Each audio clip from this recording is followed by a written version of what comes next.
Hello বন্ধুরা, এখানে আমি একটি গ্রামের সিনারি ড্রয়িং করছি একদম খুব সহজভাবে। প্রথমে গ্রামের যে বাড়িগুলো হয় সেগুলোকে এঁকে নিলাম। ধীরে ধীরে গ্রামে আমরা যেগুলো দেখতে পাই, সাধারণত গাছপালা, নদী বা পুকুর, দূরের কিছু গাছ, দূরে কিছু ছোট বাড়ি, মেঘ, এই দিয়ে আমি সিনারিটি কমপ্লিট করছি। সিনারিটিকে ভালো করে ডার্ক করে বোঝানোর জন্য এখানে আমি একেবারে পেন দিয়ে এঁকেছি। তোমরা পেন্সিল দিয়ে প্রথমে ড্রয়িংটা করে নেবে। কিছু ছোট ছোট ডিটেল অ্যাড করবে, যেমন পুকুরে ছোট ফুল, আকাশে পাখি উড়ে যাচ্ছে ইত্যাদি। এইভাবে আমি ড্রয়িংটি এখানে কমপ্লিট করলাম খুব সহজভাবে। এইবারে কালারে চলে যাচ্ছি। প্রথমে আকাশটাকে আমি অরেঞ্জ, ইয়েলো এই কালারগুলো দিয়ে তৈরি করছি। তোমরা চাইলে সেখানে স্কাই কালার ইউজ করে আকাশটাকে ব্লু দেখাতেই পারো।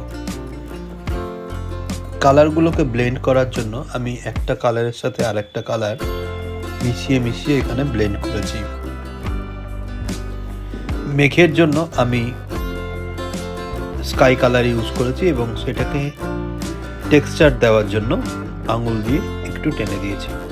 এইবারে দূরের গাছকে আমি স্যাপ গ্রিন দিয়ে দেখিয়েছি এবং সামনের গাছকে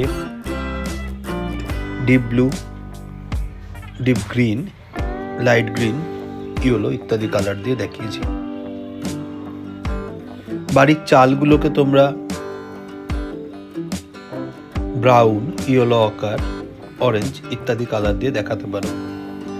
যেহেতু গ্রাম্য পরিবেশ, তাই সেখানে সবুজের ভাগ বেশি, তাই বাড়ির সামনেটা আমরা ঘাসের মতো দেখিয়েছি deep green, light green, yellow ইত্যাদি দিয়ে।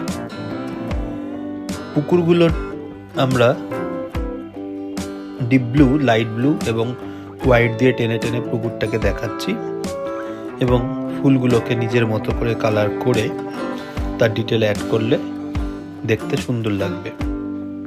ছবিতে যত কম পরিমাণে কালো ব্যবহার করবে ততই ভালো। দেখো ছবি কমপ্লিট হয়েছে, ভালো লাগলে কেমন হয়েছে জানাও। পরবর্তীতে এরকম ছবি আমি এবার ওয়াটার কালারে তোমাদেরকে দেখাবো। চলো বাই।